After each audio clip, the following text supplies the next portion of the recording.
You ever have that one moment in your life where a lifetime of resentment boils over, and you realize you have all the power to strike back? Mine came not in a courtroom or a dramatic confrontation, but during a dull, suffocating birthday dinner.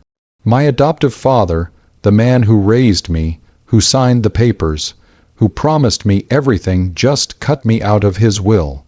The reason? Because I'm adopted, not real blood. And he wanted to make sure his precious biological nephew inherited the family fortune, including the ancestral house. He told me this himself, calmly, over a terrible steak dinner last Christmas, calling it maintaining the family lineage. I was shattered, humiliated, and filled with a cold rage I didn't know I possessed. 6 months later, on his 70th birthday, I gave him my gift, and when he saw what it was, the color drained from his face so fast I thought he was having a stroke. It wasn't a watch or a bottle of whiskey. It was the deed to that ancestral house. Tell me, if the man who raised you betrayed your trust like that, robbing you of your identity and legacy, would you fight back, or would you just walk away? To understand why this gift was so devastating, you have to understand the dynamic between me, James, and my adoptive father, Arthur Harrison. Arthur is a man defined by two things: money and pedigree. He's old money, generational wealth built on investments and property, the kind of man who measures his worth by the size of his inheritance. My mother, Clara, was the opposite, warm, generous, and accepting. She and Arthur couldn't have biological children, and when they adopted me at 4, Clara saw me as her son, no asterisks attached. Arthur, however, always treated me like a long-term investment, a project. He paid for the best schools, tailored suits, and lessons in fencing and Latin, but he never gave me unconditional love. Everything felt conditional, hinging on my performance, my success, and my adherence to the Harrison way. The ancestral home, Harrison Manor, wasn't just a house. It was the symbol of their lineage, dating back 3 generations. Arthur spoke about it with reverence, constantly reminding me that its legacy was what I was meant to carry. My mother passed away 5 years ago, and with her gone, Arthur's true colors started to show. He became colder, more obsessed with the purity of the family name. The one person who benefited from this shift was my cousin, David. David is Arthur's late brother's son, biologically a Harrison, but functionally a Leach. He dropped out of college, bounced between failed ventures, and spent his time brown, nosing Arthur, especially after my mother passed. David knew Arthur's weakness, his obsession with bloodline. The confrontation came, as I mentioned, last Christmas. Arthur called me into his study, the same room where he'd given me my first pocket watch and later, the keys to my first car. He handed me a glass of expensive scotch, which should have been my first warning sign. He got straight to the point, no cushioning. He told me he'd revised his will. James, he said, adjusting his tie, "You know I love you, and you've done well. But the manor, the bulk of the estate, it must stay in the direct line. It's about blood. You'll receive a generous trust fund. Enough for a comfortable life, but the manor and the family controlling shares must go to David. He is, after all, a Harrison by birth." I sat there, scotch untouched, feeling like he'd slapped me across the face. 26 years. 26 years of trying to be the perfect son, the perfect heir, only to be dismissed by a DNA test he took decades ago. It wasn't about the money. It was the betrayal, the final confirmation that in his eyes I was always less than, always an outsider. When I asked him how my mother would feel, his response was curt. "Your mother was sentimental. I am a realist." That conversation finalized everything for me. I realized he hadn't just cut me out of the will. He'd cut me out of the family, using my adoption as a weapon. I walked out of that study not as his son, but as his enemy, determined to find a way to make him pay for his hypocrisy. I spent the next 6 months doing two things: grieving the loss of the father I thought I had, and meticulously planning my counterattack. I knew I couldn't challenge the will directly. Arthur was too careful, too legalistic. My revenge had to be surgical, hitting him where it hurt most: his pride and his precious manor. The first thing I did was call my mother's former lawyer, a kind older woman named Eleanor, who had always been fond of me. Eleanor informed me of a crucial detail Arthur had conveniently forgotten. When Arthur and Clara acquired Harrison Manor 20 years ago, just after they adopted me, they purchased it as *** joint tenants with right of survivorship ***, with the title legally registered in ***, both *** their names. When my mother passed away, her half automatically transferred to Arthur. However, Eleanor pointed out that my mother had always maintained an old, secondary investment account that Arthur barely paid attention to. It was an account my mother had opened with her own inheritance, specifically for me, well before her death. This account, it turned out, held a surprisingly large, liquid sum, not fortune, defining but significant. Eleanor mentioned my mother had always worried about Arthur's bloodline fixation. She hadn't wanted me to be excluded. This gave me the idea. I didn't want to fight for the whole fortune. I wanted the manor, the symbol of his betrayal. The manor was valued at roughly $10 million, a price Arthur knew was currently inflated. I began researching the manor's history, not the lineage, but the actual property records. Arthur had been experiencing liquidity issues lately, juggling assets to maintain his extravagant lifestyle, while his controlling shares were tied up in less liquid assets. I found out the manor had a significant, but manageable, mortgage due to a recent, excessive remodeling he'd done to impress potential business partners. My mother's account, combined with liquidating some of my own inherited trust fund money, the small amount Arthur had given me years ago, brought me close to the amount needed to purchase the manor outright, assuming I could find a way to buy it from Arthur without him knowing it was me. This was the complicated part. I couldn't just offer to buy it.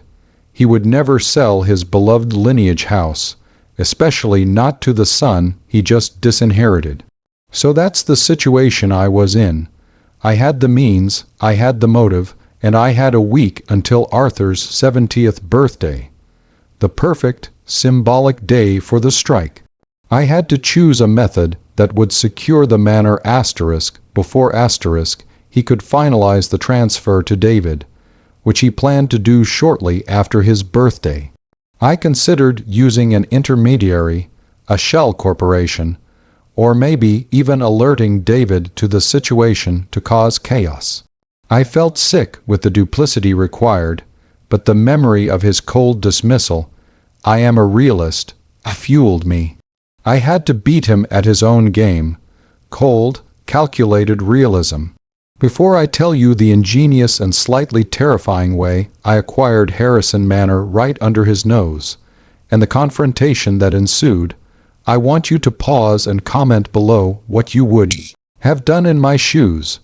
Would you have gone for the subtle financial revenge, or would you have walked away and used your money to build your own legacy instead of fighting for his? Seriously, let me know what choice you would have made right there, knowing you had the money but risked everything for revenge. I chose the direct, yet disguised, financial path, because I knew the only language Arthur spoke was paperwork. I set up a single-purpose holding company through Eleanor's law firm, naming a completely anonymous, reputable commercial real estate firm in Chicago as the purchasing entity. I instructed them to make an aggressive, all-cash offer for Harrison Manor, contingent only on a 2-week closing and a non-dis closure agreement. Arthur, facing unexpected liquidity trouble and believing the offer came from a discreet, anonymous corporation looking for a tax write-off, bit immediately. He saw the large, immediate influx of cash as the solution to his current financial problems, and a way to shore up his other assets for David. He didn't even bother to negotiate the price much. He was too proud and too preoccupied with his upcoming 70th birthday celebration to perform proper due diligence on the buyer. He signed the final closing documents just 2 days before his birthday, happy that he had secured $10 million without having to worry about David's financial incompetence ruining the family estate. The deed was officially transferred to my shell company, Redwood Acquisitions, 48 hours before his party. Arthur had sold the very thing he told me I was unworthy of inheriting, proving my worth was only ever measured by the cash I could provide. The final step was to prepare the gift. The party was a suffocating affair.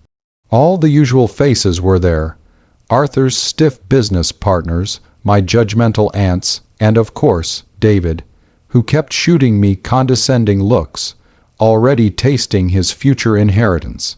Arthur was holding court, enjoying the praise and the expensive gifts, watches, rare wines, and expensive art.